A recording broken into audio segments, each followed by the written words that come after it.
You can begin now. Good afternoon. I hope all those participants who are online can hear me.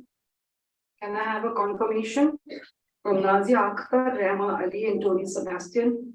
Yes, we can hear you. Right. Thank you very much. Good afternoon. Welcome to the first business session of the conference. And this session titled Gender Identity in Politics. We have three speakers. We have Nazia Akhtar, who will be presenting a paper on a fragrant star in the progressive firmament, Najma Nikhat, 1936 to 1997, and the Hyderabad chapter of the PWA, Rehma Ali, who would be speaking on identity as perceived through originality, Rashid Jahan on being Hindu and Muslim, contemporary relevance of religious strife as portrayed in Jahan's One of My Journeys.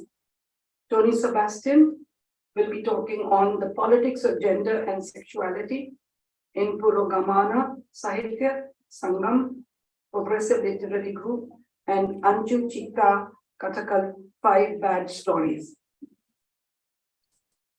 I think each of you would have about half an hour to a little more, how much? 20 minutes.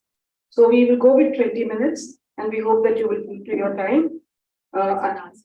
And thereafter there will be question and answers.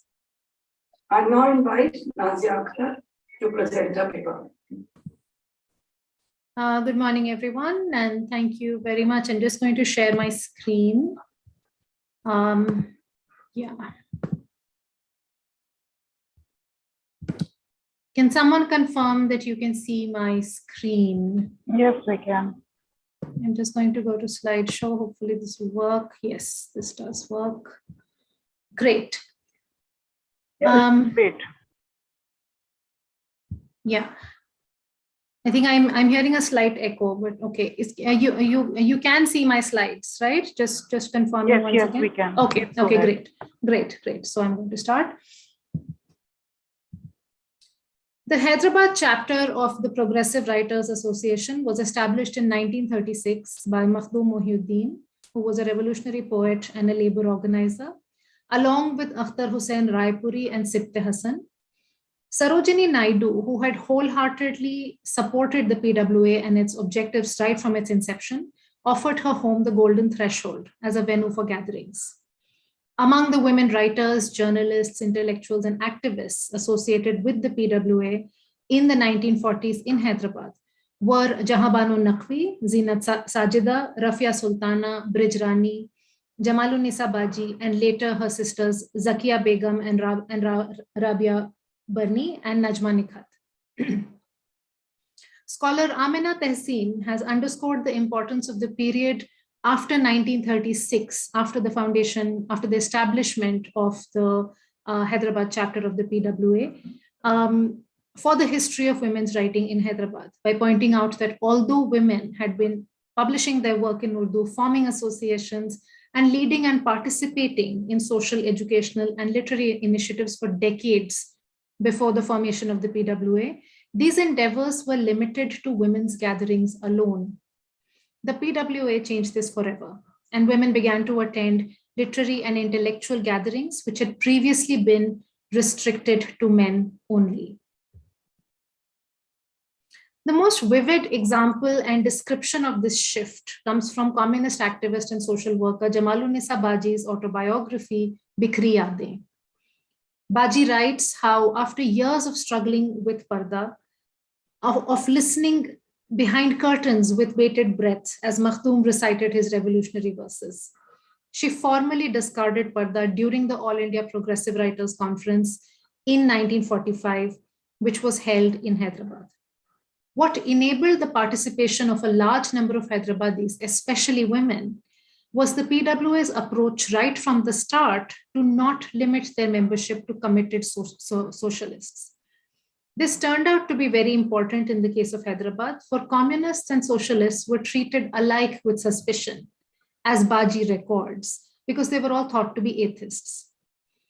To be sure, the PWA always had an essential group of writers of socialist persuasion at its center, but the only remotely political expectation from members consisted of their participation in the creation of a literature rooted in reality, which was against imperialism and regressive social practices. So successful was this broadly defined manifesto that there are many writers who would not fall easily into this category if it were ideologically restricted, but nonetheless identified as progressive and were closely connected with the movement. This included large numbers of women in Hyderabad right up to the 1990s and early 2000s. Among the Hyderabadi writers of the PWA was Najma Nikhat, born among the former feudal Hyderabadi gentry in 1936. Nikhat began writing at the age of 11 when she published her first literary composition titled Wo Raatein in Sada-e-Bhopal. When she was 15 years old, she decided to drop the name her parents had given her, which was Jilani Begum, and adopt Najma Nikhat, or the Fragrant Star, as her new identity. She became associated with the Hyderabad chapter of the Progressive Writers Association in 1951 and also joined the Communist Party at the same time. These initial years with the PWA decisively shaped Nikhat's thoughts, opinions, and sensibilities for a lifetime. She remembered, for example, how Makhdoom Mohiuddin was felicitated by the PWA when he was released from jail in 1952. Ismat Chughtai, Majru Sultanpuri, and Sardar Jafri were in Hyderabad at the time. And the picture you see here is of the Progressive Writers Association of Hyderabad. There are various guests. So Ismat Chughtai is there. Sajjad Zahir is there. So they were all in Hyderabad at this time, and there were many mushairas and gatherings. And Nikhat writes that the PWA had such regular weekly meetings that many writers of short stories, essays, nazms, ghazals, and literary criticism emerged in this phase. The 1950s were also probably her most prolific creative years. Starting from this decade, her work was translated and published in both India and Pakistan in magazines in different languages. Of the 26 or so stories that she's known to have written, and I will come back to this relatively modest output a little later. Of the 26 or so short stories that she is known to have written, Nikhat is arguably her best in what I call her Deodi stories. Deodis were fortified, walled residences of the nobility of Hyderabad, where space was carefully and strictly demarcated along gendered lines. Many of Nikhat's stories are based on women's lives and experiences in Deodis, a feature of her writing that is similar to that of her older contemporaries, Rashid Jahan, as well as Ismat Chughtai. In narrating the lives and realities of women across classes and documenting the material and social culture of feudal Hyderabad, Nikhat undoubtedly drew from her own social and class background, as her insightful body of life writings also suggests. Deodis have all but disappeared today, their owners having migrated long ago or lost the means or will to maintain them. Nikhat successfully evokes this disappearing social and material world in all its complexities and contradictions. In a state of decay and neglect, with signs of former glory still evident under the faded colors, crumbling structures, overgrown gardens, dried up tanks and fountains, ubiquitous pigeons' nests and droppings, and dusty, corroded, broken, or missing artifacts. A significant feature of her stories is the fictional documentation of vanishing traditional arts, crafts, and customs, which are woven throughout the warp and weft of these stories. Textiles such as kamkhwab, karchobi, zardozi, and makhmal, metalworks such as bidri alloy, Karimnagari silver filigree, and Muradabadi brass and decorative and functional objects made of ivory and blown glass haunt the pages regularly. There is also a considerable effort to preserve the memory of cultural practices, such as the daily preparation of pan by the principal begum of a deori.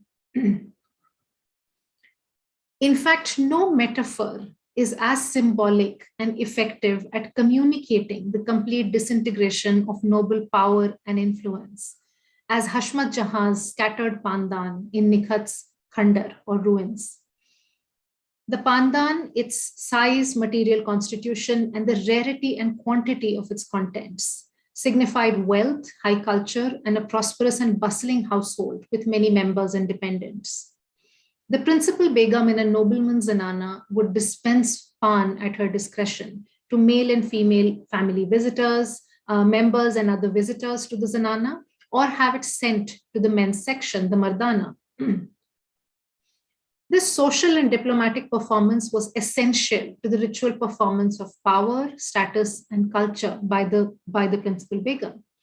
It enacted her preeminent place and represented the soft power of the deori over small and big political and social affairs. Hashmat Jahan, however, is no longer holding court when we meet her. She, who had once ruled over the household, now lies senseless on a string bed after the abolition of Jagirdari, afflicted with tuberculosis, while her pandan has been vandalized and many of its component parts have gone missing. What gives Nikhat's stories particular power and poignancy is the skill with which she not only vividly depicts the structural inequalities and injustices of feudalism, but also simultaneously creates an atmosphere in which the auction and destruction of old deities invokes a powerful sense of loss for all those who lived in them, as well as for history generally. We find a complex interplay of mutually dependent features of life in Hyderabad represented in her writings. It is important to note, however, that her heroines are not women like Hashmat Jahan. They are working class women and girls, cleaning and serving, working in exchange for food and shelter, and frequently sexually satisfying the upper class men of the deori. In this sense, Nikhat is very much a product and proponent of the progressive writers movement, which sought to critically revisit and expose class oppression in the feudal system. More particularly, like the writings of other women in the PWA and the PWM more generally, she examines the inequalities and injustices of feudalism through the lives of women. Her stories single-mindedly argue that the moral hollowness and injustice of the feudal system towards working class women was a major reason for its downfall. In Ruins, for instance, a young Hashmat Jahan transcends the ignominy of her position, carefully preparing beautiful girls for her husband and offering them to him with an affectionate but mocking smile. The unnamed working class protagonist of this story goes on to have two daughters by this Nawab, and the two daughters only know her as Bua, an old maid who serves them. The story ends with the abolition of Jagirdari, and we are told that, and I quote, "This was a punishment for taking girls away from their parents, a miracle that came from the sighs of wives, and retribution for suppressing a mother's love."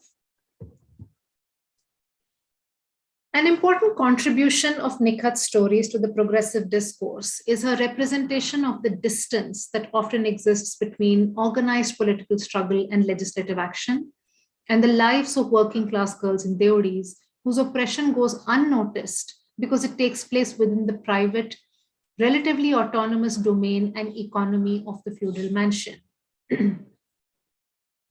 To illustrate the entrenchment and pervasiveness of feudalism as a system, we are told that the deori walls are so tall and so high that they can stop all the revolutionary attacks launched at them. What ultimately brings some hope of change in the lives of these girls and women is their own resistance. But there are also other poor women in Nikhat's stories who cannot liberate themselves thus. The repeated use of the metaphor of chains and links in some of these stories to suggest both the bondedness and slavery of women brought to deodis to sexually serve upperclassmen, and the long, heavy history of such oppressive practices is powerful and disturbing. Another point that Nikhat frequently makes in her stories is that Jagirdari may have been legally abolished, but it has just morphed and adapted and persists in different guises.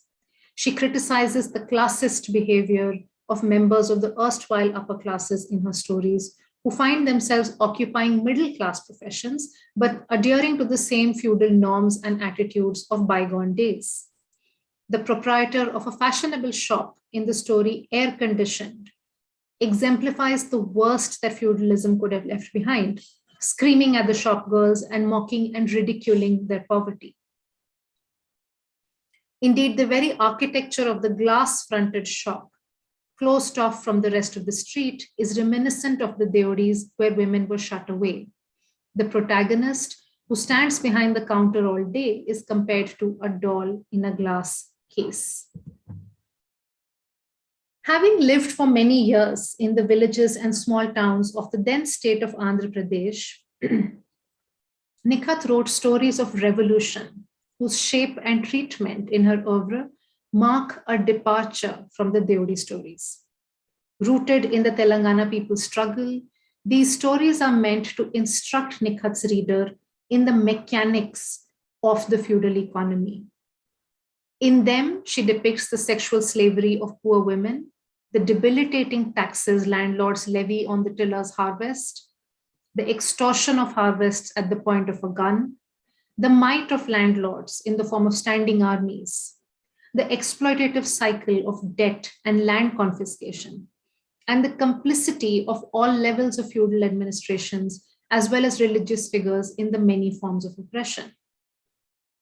However, the consciousness-raising element in these texts is also deeply problematic for its paternalism and sexism. It suggests that illiterate tillers, particularly women tillers, do not have the intellectual or critical faculties to independently understand the nature and nuances of their own oppression. Political consciousness and subsequent resistance are portrayed as tools of liberation, rooted in the abstraction of ideas, not in the concreteness of lived experience, and can only be brought about by a formally educated leadership through a top-down approach. This suggestion is in line with the narrative asserted by the Communist Party that it was communists who brought political consciousness and organized resistance to Telangana in the late 1940s. The party has maintained the hegemony of this view through its control of the written multilingual archive of the struggle. This top-down narrative undermines a richly documented history of struggles planned, organized, led, and populated by cultivators. The women who participated in the Telangana struggle have pointed out that the struggle was already well underway before the Communist Party arrived on the scene. In part, I think these stories need to be understood as part of a wider progressive impulse in which Nikhat was schooled. One of the chief urgencies of progressive writers was to reinvent the Urdu literary aesthetic, to change the trite and tired standards of beauty that afflicted Urdu poetry and prose. Progressive and revolutionary poets such as Makhdoom found an ideal beauty in the figure of the toiling laborer in Telangana's fields.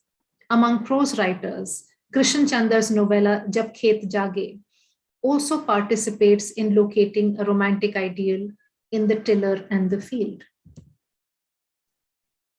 This trend in progressive writing in India is, of course, also in line with the romantic idealization of the peasant in a larger body of cultural representation. Both Soviet and Chinese communist iconography, particularly in political posters, memorably depicted peasants in solidarity with workers and assumed individual and collective traits: selflessness, purity, simplicity, youth, beauty, strength, robustness, as well as a timeless idea of the folk were promoted.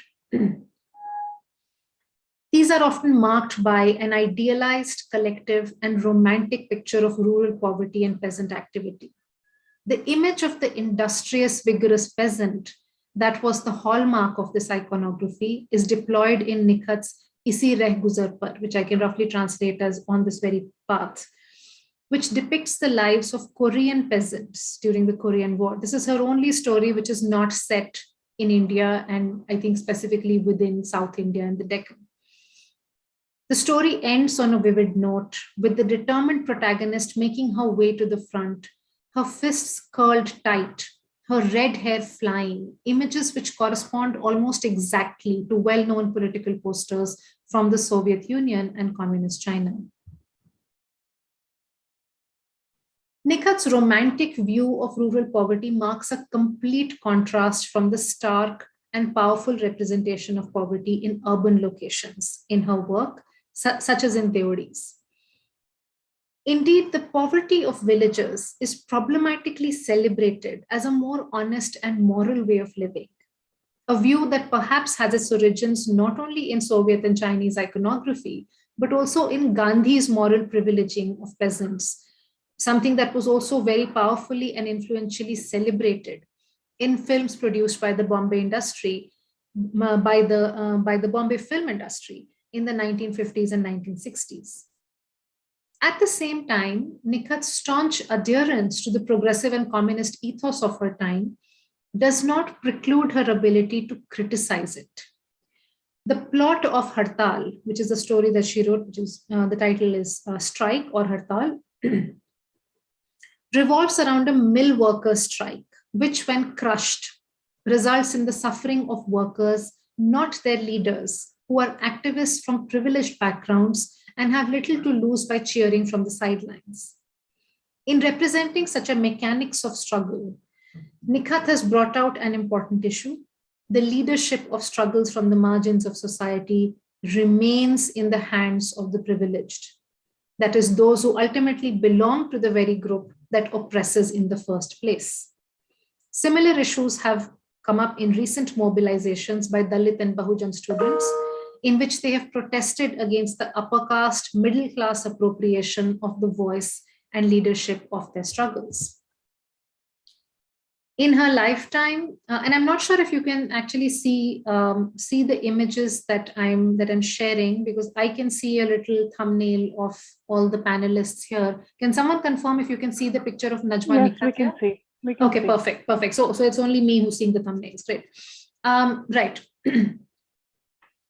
In her lifetime, Nikhat received praise from the likes of Ismat Chuftai, Krishan Chandar, and Rifat Sarosh. But the biggest blow in her life, which critically undermined her literary career, came when her beloved husband of 14 years died suddenly in 1966. She remained in a state of shock for 2 years and did not even recognize her 2 daughters during this terrible period. In 1969, amid much social and parental pressure, she married a bank manager with 4 daughters of his own, who forced her to leave her own children behind with her parents and asked for a transfer outside Hyderabad city. Nikhat's literary activities, which had involved presenting her work on Radio Hyderabad, which later became AIR, and attending literary discussions, came to a standstill. I will not even attempt to describe the personal toll that this took on her and her 2 daughters. In 1985, her husband left her, and she subsequently opted for khula, a form of divorce initiated by a wife. This phase saw Nikhat's rebirth. After a hiatus of almost 2 decades, she began to write stories again and returned properly to progressive circles, even becoming the president of the Andhra Pradesh chapter of the PWA for 2 years. Under her leadership, a 3-day national conference of progressive writers was organized in 1986, the golden jubilee year of the PWA. She was felicitated in Delhi literary circles, and her stories were broadcast on radio. The Delhi Urdu Academy organized a special gathering in her honor. In August 1997, Nikhat suffered 2 consecutive heart attacks within 2 days and passed away within 10 days. Famed Urdu humorist Shafiqa Farhat of Bhopal, who was visiting Hyderabad at this time, expressed her sorrow at the demise of a writer who had offered her long and selfless service to literature. Mughni Tabassum and Nusrat Mohiuddin of the PWA highlighted her decades-long association with this organization and said that she had, and I quote, raised her pen against oppression and tyranny and the atrocities and injustice of society against women. Her death, they wrote, had left, and I quote, a void in the cultural and literary world of Hyderabad that will be difficult to fill, end quote. The PWA organized a tribute in November 1997, which was chaired by Raj Bahadur Gaur, the Telangana revolutionary. Speakers included Jilani Bano and Beg Ehsas, who are both writers from Hyderabad. A commemorative edition of Nikhat's work was published 15 years later at the initiative of her two daughters and literary scholar Rehmat Yusufzai. On this occasion, Rifat Sarosh reflected on the lack of lasting fame and recognition for Nikhat. And he attributed this to destiny, but also suggested that it was society's inability to appreciate her art, as well as the tragic and difficult circumstances of her personal life, all of which ensured that she was so easily forgotten after a few years. It would be easy to dismiss Nikhat with her 26 stories as a minor writer, but that would betray ignorance about, first, how her contemporaries thought and felt about her, and second, and much more important, what it can mean to be a writer who is also a woman. Standardized fixed notions of art and aesthetics generate constructs of classics and canons and establish who is a major writer and who is a minor one. These constructs frequently do not account for the asymmetries in our varied lived experiences, generating the illusion of a level playing field in which we can all be uniformly assessed. Nikhat suffered, as I have pointed out, a major setback to her mental health in her early 30s at the height of her success, and then almost disappeared and completely transformed herself for 2 decades into a wife and a mother, desperately seeking approval and acceptance. The circumstances of her life call for other ways of thinking about literary productivity, quality, currency, and relevance. As the authors of We Were Making History, the authors belong to an organization that was called Stri Shakti Sangathan, and this is the canonical text for those who may not know about it. As the authors of We Were Making History have argued in the context of women revolutionaries in the Telangana people's struggle, the fact that not many women were there at the decision-making or leadership levels does not make their participation peripheral. For, given the structures, the real question that needs to be posed is whether women could have been present at the decision-making level or not, end quote. In other words, we cannot always use universal units of measure to evaluate the significance and place of women in history, and this includes literary history and the literary tradition. Nikhat remained unwavering towards what she believed in throughout her life. As she explains in the introduction to The Apple Tree, Seb Ka Darakht, which was the only collection of her works that was published in her lifetime, an honest writer must document their era as their ideology, as well as their ideology and sensibility. In the compact body of writing she left behind, Nikhat shows herself to be exactly that, true to her beliefs and ideas, a product of her time and space in the progressive writers movement. Thank you.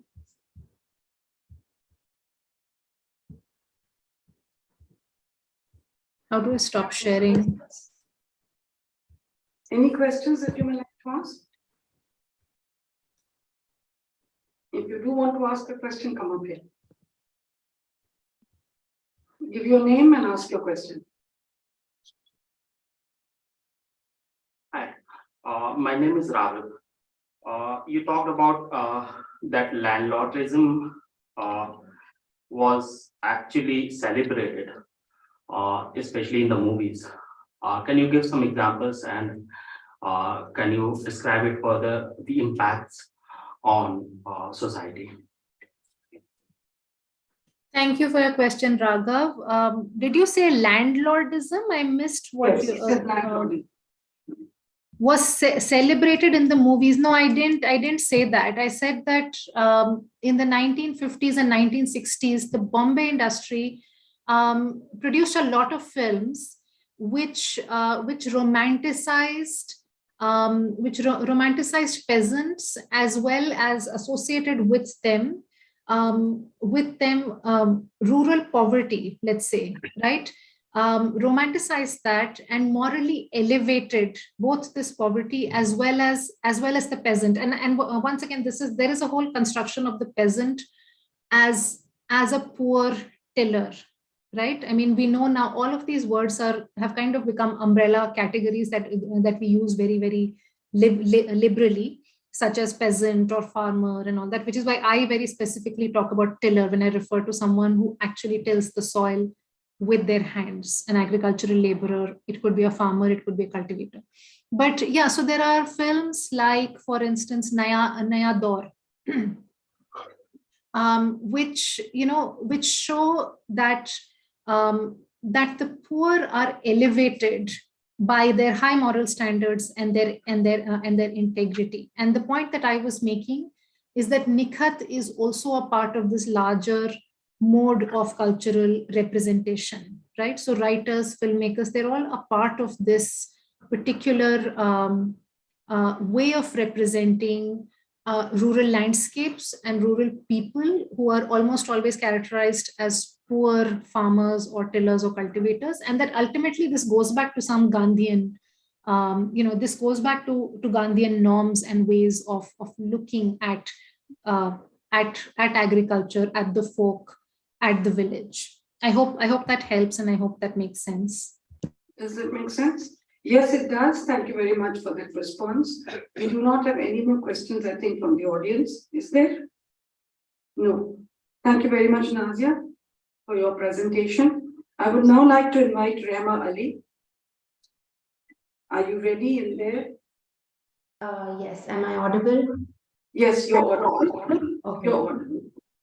Rehma is going to present a paper titled Identity as Perceived Through Positionality, Rashid Jahan on Being Hindu and Muslim, and Contemporary Relevance of Religious Strife as Portrayed in Jahan's One of My Journeys. Rehma. Okay, good afternoon, everybody. As pointed out by the authorities, my paper is titled Identity as Perceived Through Positionality, Rashid Jahan on Being Hindu and Muslim. So my primary concern was intrigued by one of Rashid Jahan's stories titled Mera Ek Safar, and its translation is One of My Journeys. And I have chosen this story for multiple reasons, and I take this primarily as a case study into the literary explorations of themes including the post-colonial urge to essentialize South Asian identities, the South Asian subject as the antithesis to the archetypal modern man, communal strife as it emerged in the years surrounding partition, the quotidian experiences of the underprivileged in India, and the homosocial relations between women of different religious affiliations in the subcontinent. So the last 2 points are my primary concern here because, as is pretty evident, Rashid Jahan was a woman writer and also a part of the progressive writers movement. So her intention to bring women center stage and place and situate them in a time frame where progressive ideals were really peaking is an interesting phenomenon to look at, and it holds a lot of relevance for us even today. So in the first section of my paper, I first situate Jahan's Mera Ek story within the milieu of the progressive writers movement. And in the second section, I see how she possibly diverges or affiliates herself even more closely to the movement. So in the first section, I point out that there are two primary features of the story that situate her in a very intimate connection with the ideals of the progressive literature as it was flourishing in India in the 20th century. So the first feature pointed out by Anne Lowry is of the positive hero. So, as borrowed from socialist realism in Russia, the positive hero was supposedly a character that had an aerial view of society, and they, through their prowess, would attempt to pull society or certain categories of people within society out of their slumber or out of their regression, so to say. And they had sort of an esteemed position from where they could overlook society and also predict the future course that society was likely to take.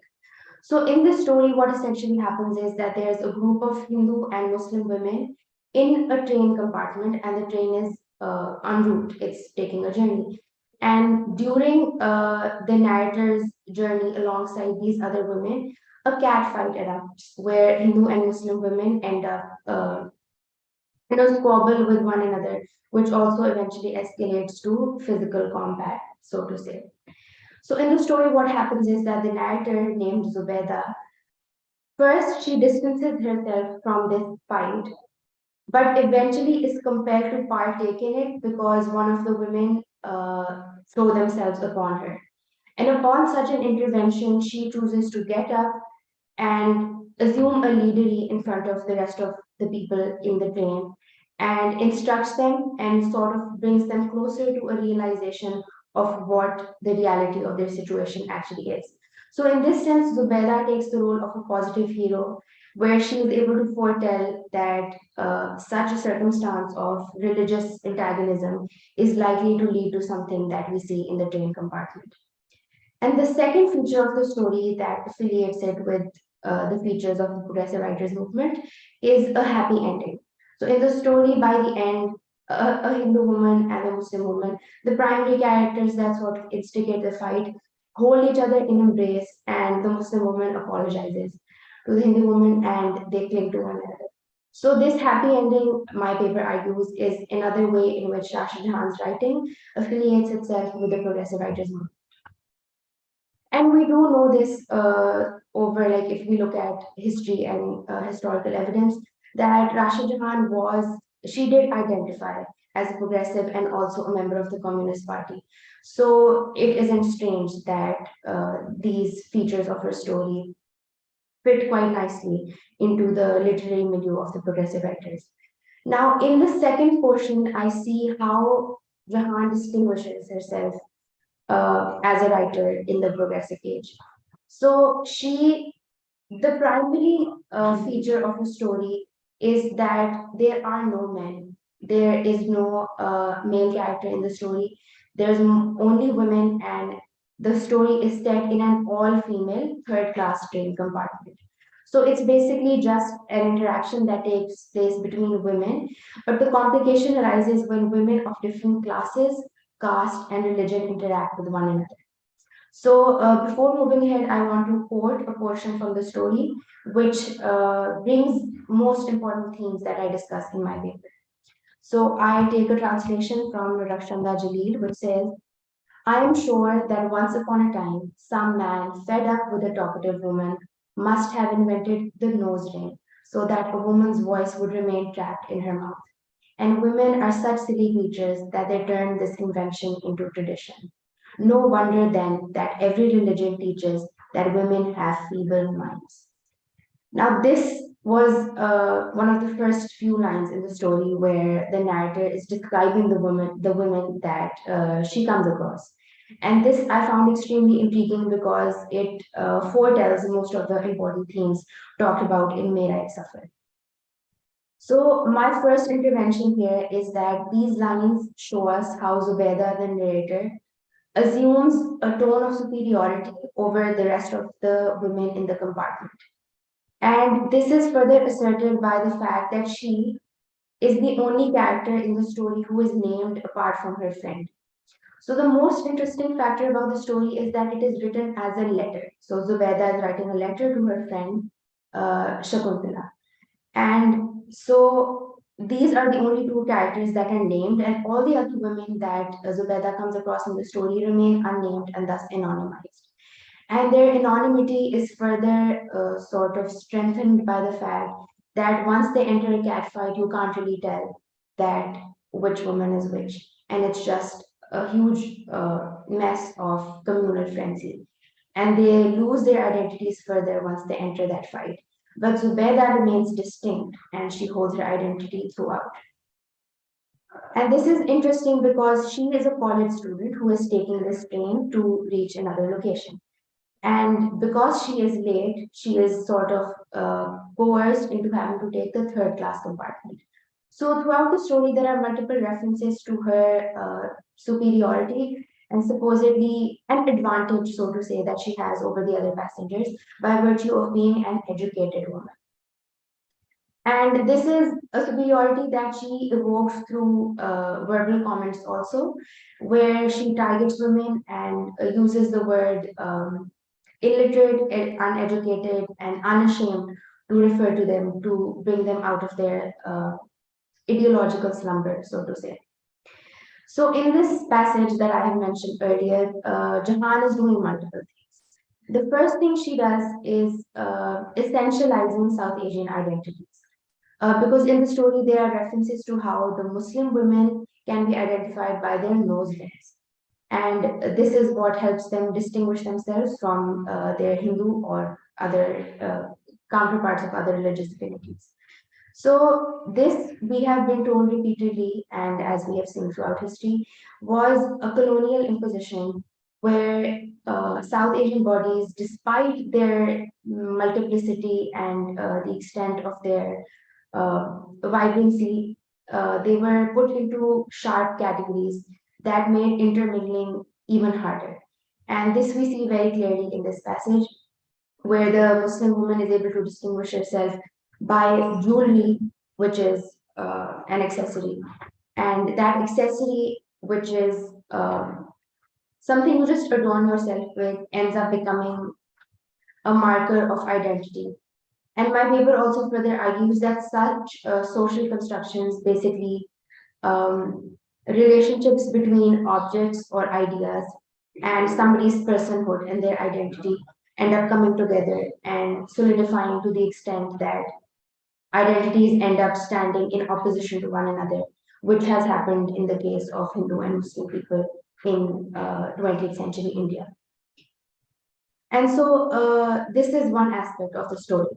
Now, the second thing that Jahan does, which was most interesting to me, was the fact that communal strife was seen as stereotypical of women's behavior.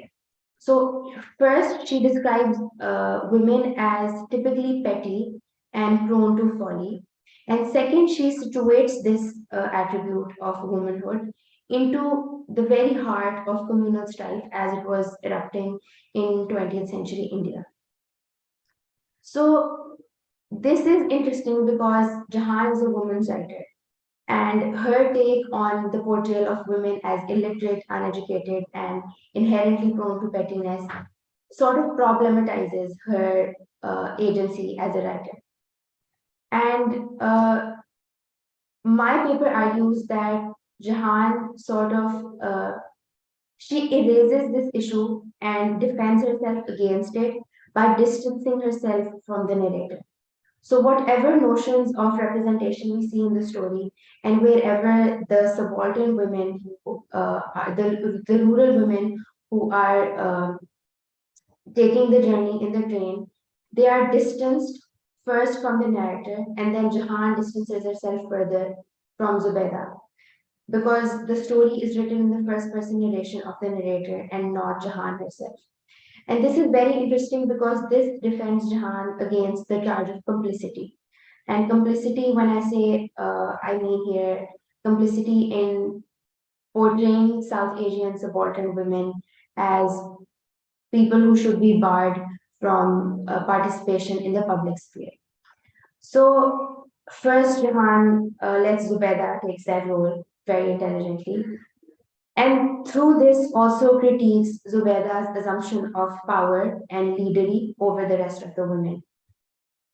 And this was very interesting to me because this highlights for me the subaltern scholars' distinction between the nationalist elite and the colonial elite. So the colonial elite in 20th century India were able to identify for themselves and a class of Indian people that would be that would require a Western education and then translate the rest of the Indian experience to the colonial elite. In doing so, emerged another elite, which we call the nationalist elite, and they furthered the prevalent trend of suppressing the voices of the subaltern, knowingly and unknowingly. So in the story, we see that Zubaida is very unapologetic about and she's quite light-hearted and not very self-conscious in her portrayal of the rest of Indian women as uneducated and incapable of sound judgment in reason. And my paper argues that by distancing herself from the narrator, Jahan also passes a judgment on such representations of Indian women, because there's ample evidence that suggests that Jahan herself was, though an educated woman, she performed much work, much field work, and as she was a doctor, she was in a very close relationship with subaltern rural women, and she advocated women's education throughout her term in the progressive era, and also as a her practice as a medical doctor. So she can successfully be separated from the charge of complicity because her work on field does suggest that she was profoundly aware of her role and also profoundly aware of the responsibility that lay on her shoulders to be representing a class that she herself does not belong to.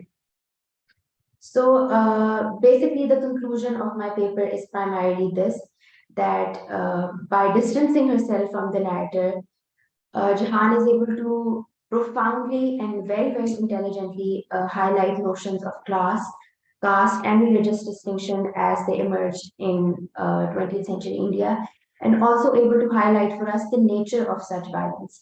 So, close to the end of the story, where she says something similar to women being strange creatures and how they're able to fight one another just because the dupatta of one character touched the foot of another, and how close to the end of the story they're able to embrace one another in affection and also apology, is typical of women. And by doing this, Jahan is able to assert the idea that religiously motivated antagonisms in any society are socially constructed. And upon the intervention of reason, we can sort of defend ourselves against the extent to which we can reach violence if we continue on the path of looking at our own identities in violent opposition to the other. Thank you.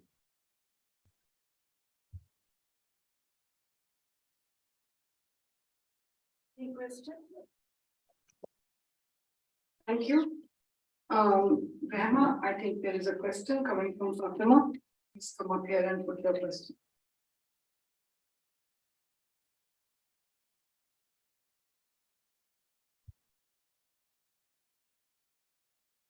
Hello, thank you for your wonderful paper. So I would like to ask that, whatever little I have read of the progressives, their stories always end on sort of a note of lament or satire on the never changing fate of women and how they are caught in a circle of patriarchal oppression.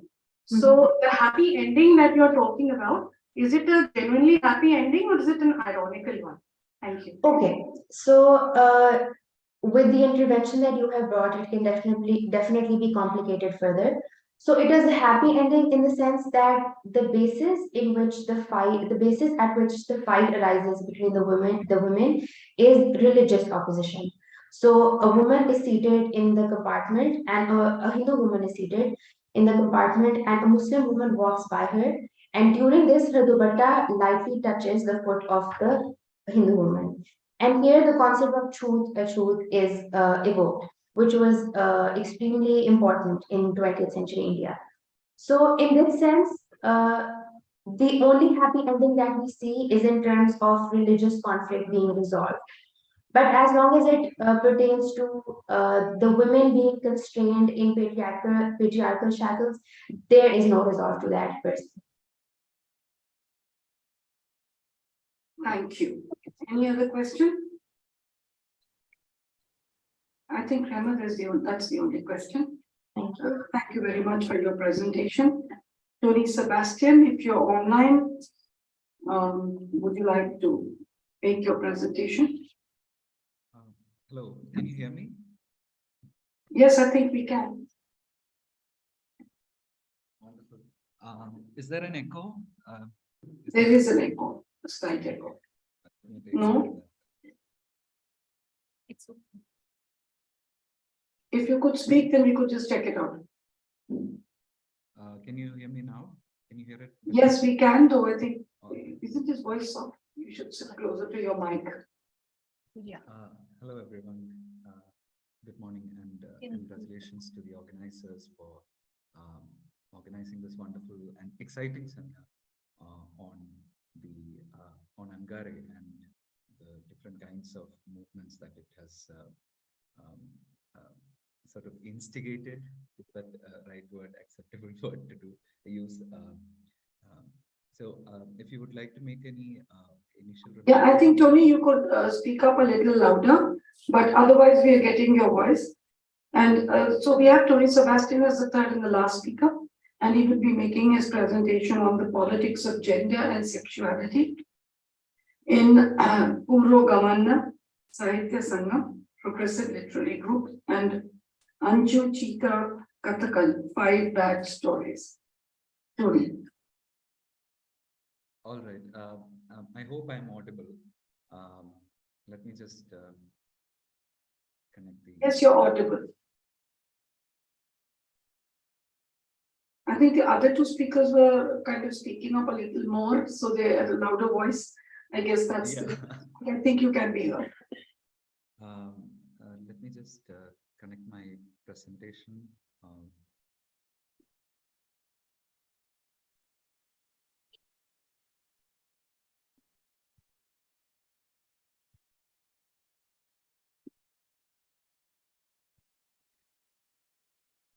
Hello, everyone. I'll be talking about the politics of gender and sexuality in the context of Purogamana Sahitya Sangam, or the Progressive Literary Group, and Anju Chita Kathakal, which literally translates into 5 Bad Stories. This was an anthology that was published in 1946. So one of the things that I would like to bring forward to begin with is the idea of progress that these stories brought up. Now, we hear a lot about the question of obscenity, the question of how these texts were put on trial. But first of all, the primary question that I would like to raise here in the context of progressivism is about the question of progress itself. Now, progress is not something that is entirely alien to us at our time and in the kind of era that we are living in. In fact, progress is often considered to be an inalienable aspect of modernity itself. How did the Purogamana Sahitya Sangam, which was a very short-lived movement in the 1940s, deal with this question, or how did they understand progress? That is really at the core of my presentation. And how did the questions, or rather, how did the understanding of progress that the writers of Angarey, that the authors that were associated with the Indian Progressive Writers Association, how did they view it? That really becomes the crux of my presentation. Let me first go to, can you see the slides right now? Yes, we can. Okay. So the Purogamana Sahitya Sangam, although it is considered to be a part of the progressive literary movement in Kerala, it refused to conform to determined notions of progress, especially that of Marxism. The writers of Purogamana Sahitya Sangam were acutely aware of their position in the larger historical moment of the culmination of the nationalist movement. Their aesthetico-political choices were influenced by the recognition of their liminal identity in the transition between the subject of colonial state to a citizen of a free nation, which they used to narrativize their aspirations, conflicts, and internal contradictions. The posturing of Purogamana Sahitya Sangam motivated. Sorry to interrupt you. Could you go to slideshow mode? Oh, okay. That's what I was asking before.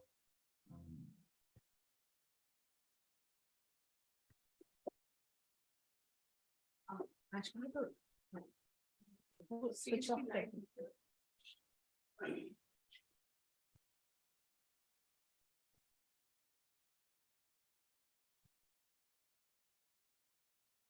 You'll have to share the screen again.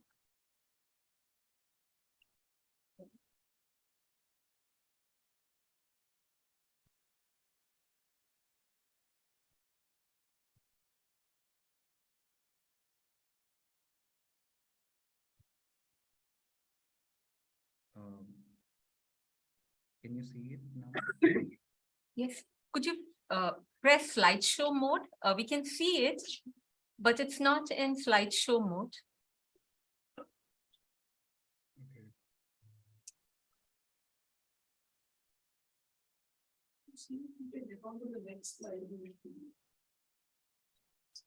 Just press F5 maybe.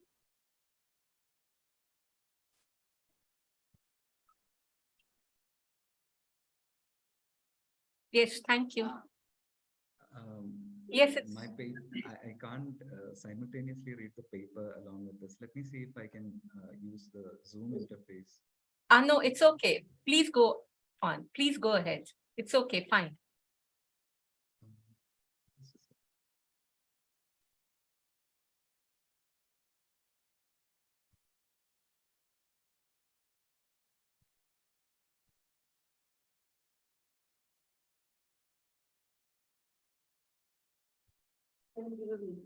Please go ahead with your presentation. It's fine.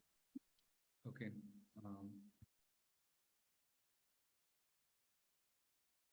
So before I venture into, I'll just talk offhand then. Before I venture into the question of, Purogamana Sahitya Sangam as a distinct literary group, that it would be of great use to look at the progressive literary movement at large in Malayalam. For instance, it began with the Jeeval Sahitya Sangam, which was almost and directly inspired by the IPWA conference in Lucknow in 1936. And one of the reasons why this becomes important is because it was influenced mostly by the Communist Party, and it took people like EMS Namboodiripadu, who directly saw it as an effect or as a part of the larger communist movement to produce a cultural awakening, to produce a class consciousness in Kerala. So, for instance, EMS Namboodiripadu looks at the question of how this particular movement becomes important here, and he reads it in tandem with other important landmark events like the trade union struggle that was happening in Northern Malabar and the official formation of the Communist Party in Kerala. For instance, this becomes in Communist Party in Kerala, he says as much that these three events, the formation of the Communist Party, the trade union events, and finally the formation of Jeeval Sahitya Sangam were interrelated. They are phases of the unification of the communist movement that appeared in the form of the Communist League and Congress Socialist Party into the organized Communist Party of India. The initiative, according to him, and I quote him here, to organize Jeeval Sahitya Sangam was taken by those who were engaged in the class conflict in the intellectual field as part of formation of the vanguard of working class. Much of the debates around the formation of the Sangam revolved around the question of whether art is for the sake of art or whether it should play a role in the progress of the society. This is an instance of the class conflict in the realm of ideas. The Thrissur meeting and the formation of the Sangam made it clear that the working class is rising as an independent social force, not only on the political and economic fronts, but also in the field of ideas, including literature. Thus, in his view, Jiva Sahitya Sangam was an integral part of the awakening of the working classes and therefore served a distinctive political purpose. However, the Purogamana Sahitya Sangam, which was formed much later in 1944, um, although it is often coupled with the larger progressive literary movement in Malayalam, it stands in stark contrast to the former, both in views and operation. This was no more evident than in the 1944 inaugural meeting of the Purogamana Sahitya Sangam that witnessed the participation of several eminent critics like Vallathol Narayana Menon. It elected Professor M.P. Paul as the president. The meeting proved to have two salutary effects. Not only could it distance itself from overt political identification, but it also served to place literature back at the center of discussion.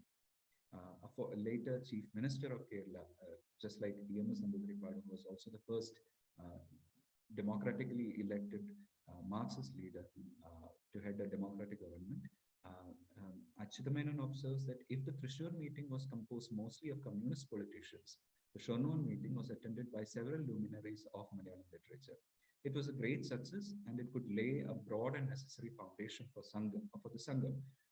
Literature must be produced while holding on to the goal of social progress. The right outlook for the Sangam must be to view literature as an aesthetic endeavor and not just as a production of political treatise, which we see is the idea that the idea of social realism, or that literature or art should serve a purpose of the society in the society, and that it must be directed by a socialist telos, is something that we see gaining a larger dominant role in the way that the literature or art is approached. But progressive literature was deemed not merely as an aesthetic response, but as a qualifier. The term progressiveness was used as a qualifier that indicated and acknowledged the discursive relationship between the text and the society in which it was produced. Now, all this historical tracing and looking at just these two phases and not venturing into the later phases, which is dominated mostly by the socialist dealers, whether it is the socialist Purogamana movement, progressive movement, or the much later Purogamana Kala Sahitya Sangam, which almost has become an institution in its own right in the Malayalam public sphere. Rather, I'm looking at the contentions and the differences between these two particular movements, and sort of to understand what or rather how these two movements look at progress, how they envision progress. Well, in the case of Jiva Sahitya Sangam, it is almost immediately clear to us that they look at literature with the eye of a Marxist or a communist, in the sense that art should always have an end. And to a lot of the participants or the writers or the intellectuals who were related to this circle, what the later Purogamana Sahitya Sangam did was more frivolous, because they do not acknowledge this ideological understanding of literature as a tool for social change. Rather, they look to the experience of individuals, and the honesty with which they can put forward these experiences as the basis for progress. Now, let me try to explain how they look at this as progress. This experience, this honest experience, honest translation of experience into writing. By all accounts, Purogamana Sahitya Sangam ventured to question the role and self-conception of literature in the Malayalam during the 1940s. The formal inauguration of the movement occurred in January 1944 in the first Purogamana Sahitya Sammelanam at Shornoor. Purogamana Sahitya Sammelanam served as a meeting point for artists and critics who were decidedly against the idea of art as an end unto itself. The writers saw themselves as tasked with the duty to represent the world as they experienced it. Their aesthetics was motivated by the impulse to pry open the inner workings of the society through a close portrayal of the stories based on one's lived experience. The writers tasked themselves with revealing what they perceived as the truth about their society. This ran against the current notions of literature as either a mode of entertainment or a vehicle to uplift the society, and writers were routinely targeted by critics for the choice of characters and content. The doctrine of progress was necessary to unify and actualize divergent narratives of self-imagination. In the case of Purogamana Sahitya Sangam, progress served as a qualifier and a marker that allowed the expression of the writer's experiences mediated by modernity without relying on ideology that threatened to subsume it under its total and determining framework, while simultaneously rejecting traditional aesthetics that were wholly incompatible to express such experiences. Joseph Mundasheri notes that the consequence of such an open-ended approach towards progress in Kodiniyalagal, where his autobiography, where he describes the first meeting of the Purogamana Sahitya Sangam. The meeting, presided over by Mr. Paul, witnessed the progressives raising opinions which are completely different from each other, yet they seem to share some unity when considered together. So there was no overdetermined understanding of what the politics of the Purogamana Sahitya Sangam should be. Rather, there was a mutual understanding that the literary work that they are involved in must have a goal in terms of advancing the society. So, as I mentioned before, the faith in progress, rather the faith in the doctrine of progress, as is an integral part of modernity, and the question of whether or not they believed in it, whether it's the Marxists or whether it's the Purogamana Sahitya Sangam writers, believed in it is beyond doubt. Everybody agreed on the idea that progress is necessary and literary works should attempt to translate this progress into reality in the form of literary text. But they were not particularly sure of how to go about it, or rather, it was given up to the authors themselves to decide how they had to go about it. But that being the case, I'd like to point a few of the features, or rather, a few of the modalities through which the understanding of progress was transcribed into mid-20th century literary cultures. The first one is a commitment to fidelity in representation of the experiences of the individuals. The second one is the inclusion of bodies that were allowed entry, that were not allowed entry, that were not allowed entry to the sphere of literary representation. The third was the emphasis on cultural and local markers using language. And the fourth is, of course, the resisting overdeterminations of literary activities by reigning ideologies. In this particular case, in the mid-20th century, it was, of course, Marxism. Now, these four features, or rather these four modalities, are not watertight compartments as such. They often inform each other. So let me try to explain this. The commitment to fidelity in representation of the experiences of the individuals is one, as I explained it, this is one of the aspects of the understanding of progress or rather progressivism in mid-20th century literature. We see the emphasis on the realism as a tool to use literature as a vehicle of progress. Realist mode of writing, where you remain true to your experiences, that was placed on a whole lot of emphasis. We see that in the case of Isma Chugtai, we see that in the case of Sajid Zahir, we see it in the case of Bashir. All these writers stress upon the importance of remaining, or rather portraying things or portraying reality as it is. This honesty to experience, or the fidelity to lived experience, becomes a crucial marker of progressive writing. And consequently, the aesthetic choice becomes one of realism. The second takes after this, in the sense that we see whether it is Isma Chugtai or Sajid Zahir or Bashir, in the case of Malayalam literature, on which I'm talking about, Bashir, P. Keshav, Tagari, all of them try to look to the margins of the society.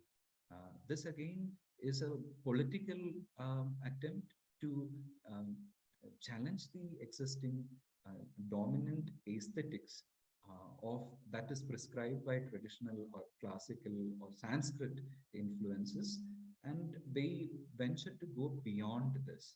For instance, Keshav Dev writes that I was born in the marshes of the society and grew up in the gutters.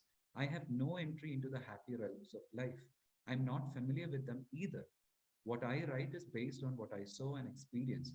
But since a majority of people are like me, I am a writer of the majority and I'm the heart of the majority. Bashir in Bandanasthanaya Jeeval Sahityakaran looks at this as aspect. Drunkards, prostitutes, and thieves, otherwise a constant target for the wrath and loathing of the society, when portrayed by Comrade Dev, does not induce the feeling of revulsion or anger in the reader. Instead, the reader feels only sympathy towards them. This looking towards the margins and including bodies that were hitherto excluded from the realm of literature, which again is a product of the aesthetic that was used. That literary writing is the realm of happy thoughts and feelings, which was a prominent understanding, was being challenged by the progressive writers. So now we see that whether another example I can give is that of Isma Chuttai's tribe. When she's in her biography, she writes that if this is an experience of if same-sex desire is an experience that a woman has, then I see no reason to apologize for portraying it in my writing. Although by no account we can call her a queer liberation activist or something like that. But at the same time, we see that a lot of these writers do not shy away from portraying the reality of the society, the lived experiences of the individuals in the society. And this is really the progress that they are advocating for. And obviously, this includes when you're writing about the lived experiences of an individual who do not have a space within the Saraswati Kshetras of literature, within the domain of literature, which is ruled over by the understanding of purity and pollution, what is moral and immoral. When it comes to this realist mode of writing, the language itself begins to be affected by the characters. Thus, the progressive writers, especially in Malayalam, you can see that they use a variety of dialects, a variety of regional markers, which sort of indicate the presence of an other to this classical polished aesthetics. Thus, it is also visible in the case of people like writers like Bashir, who actually, although he is now celebrated as a sort of a secular, as a token of, as a symbol of the secular modern, he himself is quite aware of his identity as a Muslim man from the margins of the society, from a village, and not somebody who traditionally may have a place in the sphere of literary activity. This also, some of the writers also push the idea, this idea that literature should, the limits of what is acceptable in literature should be pushed to, transcribe or rather to express the reality of the society. That comes in at odds with the traditionalists as well, because of the conflict of aesthetic interest. And as we see in the case of progressive writers, aesthetics and politics cannot be separated in this context, at least. Now, finally, we also see the writers resisting this kind of overdetermination by political. Tony, you'll have to wind up in the next 2 minutes. All right. I'll just quickly give an intro, because because Anjijita Kadagal is a very rare text. It's not in publication now. And even when it was published, it suffered a similar fate like Angarey. Um, the stories within it are all about the question of how desires, especially desires, there is a representation of incestuous desires, there is a representation of sexuality, albeit in the form of animal sexuality. So as it is expected, there was a lot of backlash, not just from the traditionalists as expected, but also from the communists who were gaining a much more dominant hand in the public sphere of Kerala. Partly also because of the fact that they could not understand the politics of these kinds of representation, the politics of sexuality and gender. But I also am not endorsing the Purogamana Sahitya Sangam in all its aspects, because as we can see, it had a phase of regression and suppression as well. And partly, not entirely because of the dominant society, dominance of the contentions that it faced, but also because of various reasons, like a conscious exclusion of women writers like Lalita Ambikandarjan for fear of the kind of backlash that they may receive, the self-congratulatory overwhelming presence of upper caste men, which sort of made them blind to their own failings. The fact that they could not address the question of caste and gender and take the understanding that progress is not entirely progress until all sections of the society can and have the will to represent themselves. And finally, the humanist view of the writers, which again sort of agreed with the Marxist understanding of the society and this easy separation between of the society into two classes. And finally, the inability of the critics and most of the writers to understand the relevance of relevance of gender, relevance of politics of gender and sexuality within their own writing. So rather than understanding that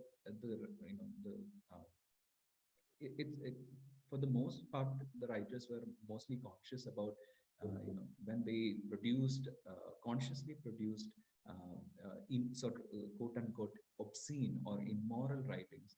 Their understanding was based on the idea that you can portray literature whatever is part of the lived experience, but the greater politics of representation that that they themselves were not aware of sort of again let it be folded back into the dominant circuits of pleasure and into easily transformable or easily sellable ideas like Marxism again. I think I'll stop there. If you have any questions, I'll be happy to take them and talk more about it. Anybody else? Sorry about the whole mess about the presentation. No, that's perfectly all right. And I think perhaps the questions are not coming to me because what you've introduced here, the text that you're talking about are more, widely read in your own region. Yeah, somebody. Actually not. The odd thing is that Are these texts available online? One of the they are participants. not. Are they available online? They are not available online. They are actually, the text as such is not in publication anymore. It was. The texts are not in publication anymore. It says that they're not available online. Which library in Kerala are they available? There is one copy in Calicut Library, Calicut University Library, but the initial edition, the first edition, is completely missing.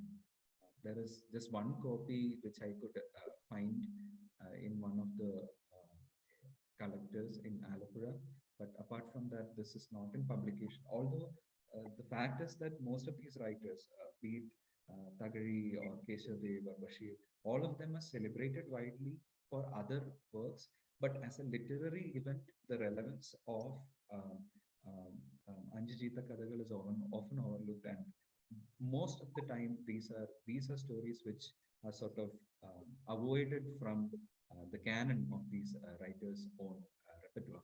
So in a certain sense, it sort of completely suppresses a kind of politics which continues to even this day. As you know, as I mentioned, Purogamana Kala Sahitya Sangam, which is a continuation of the progressive ethos, which supposedly carries the progressive ethos in the context of Malayalam literature, do not pay any attention to these kinds of questions, the politics of gender or sexuality that these writers are raising here. So we have another participant who has a question for you, Tony. Hi, Tommy. My name is Anita. I work as a guest faculty at the University of Connecticut. So this shouldn't come as a surprise that I have a question for you. This is very general and might deviate from your topic a little bit, but as far as Malayalam literature is concerned, with respect to the topic of your discussion, how far would you say, very generally, we've come with respect to what is quote unquote permissible, sellable literature? Since you were talking about obscenity, we are talking about a time in Malayalam literature where Misha receives the Vailar Award. So how would you look at it very personally? Thank you. Thank you for the question. It is a thinker, but I would say that within the pleasurable circuits of what is acceptable and what is not unacceptable, stories about that deal with the question of sexuality or the question of gender that deviate from a certain kind of representation, a very masculinist understanding of the world, often do not gain any representation. Often what comes across, especially if you look at even this collection of stories, is that women's representation of their own sexuality, women talking about their own identity as sexual, their own sexual identities are often missing. And we know that now we see an offshoot of writers who, especially in the context of Malayalam, there's been a lot of debate about what is called Pennilth or women's writing. But even that is sort of discussed or becomes legible only within a masculinist circuit of what is acceptable and what is not. Women can talk about, if you think about any representation for that matter, since you're asking a general question, I'll also respond generally. If you think about how women's sexuality is portrayed in film or in literary works, or the question of same-sex relationships are portrayed in stories, there is often, I'm immediately reminded of Unniya's story, Priyane Verkapatta Pavi, where this man is crying about, rather it is in the form of a sort of confession about his lover who has committed suicide.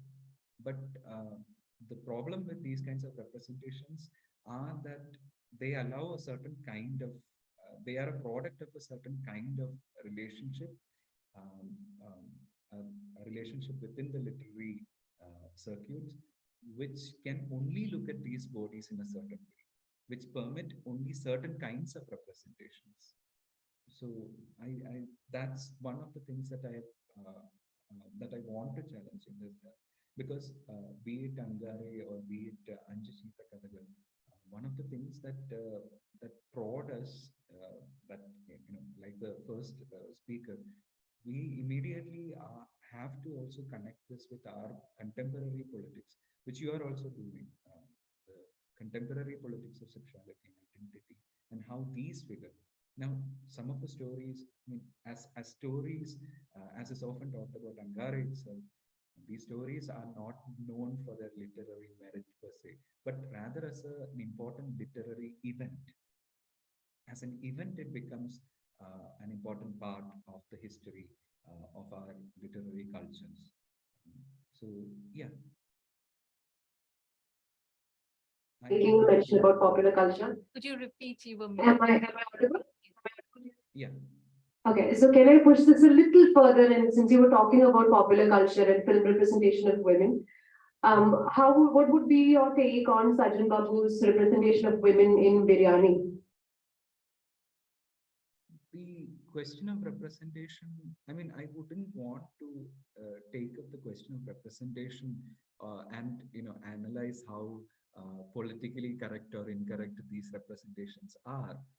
Now, there is a lot of demerits in that kind of analysis in my view, because when we look at texts from the past which were written, I mean, you can't, like take the author outside the social milieu in which they are operating, which is partly the point that I am also raising here, that some of the authors, most of the authors, even belonging to the Anjijita Kadagal or Angarey, their vision, or they are also influenced by, in so many ways, as men, as cis heterosexual men, they are also influenced a lot by, they also have internalized ways of looking at these relations, the relationship of men, the relationship of women, same-sex relationships, whatever they are also taking into, they are also products of their times, to use a very cliched phrase.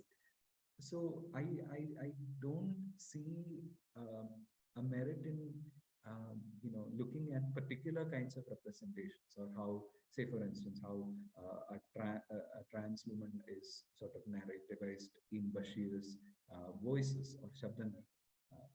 That kind of analysis can only lead to very determinate dead ends or cul-de-sacs, where you just say that yes, this is a very abominable, but the question then becomes, how can we use the politics that they are pushing forward in our contemporary society, in our analysis, in our critical approaches to contemporary society? What are the challenges that they are raising in terms of in terms of their own representations, but also more importantly, what in their failings, which is why to me this became an important issue, because how did they get co-opted or sort of get folded back into their own, into the following, into the movements that followed, despite their overt political, despite the overt expression of sexual and gender politics. So that would be a much more productive reading rather than just looking at the representations, is my understanding. All right, thank you, Tony. You've given me something to think about. Thank you very much. I'm so glad. Thank you to the speakers of the session, Nazia Akhtar, Rehma Ali, and Tony Sebastian. With this, we come to a close of session 1, which was online. We will now break for lunch, and we will meet at 2 o'clock here. The session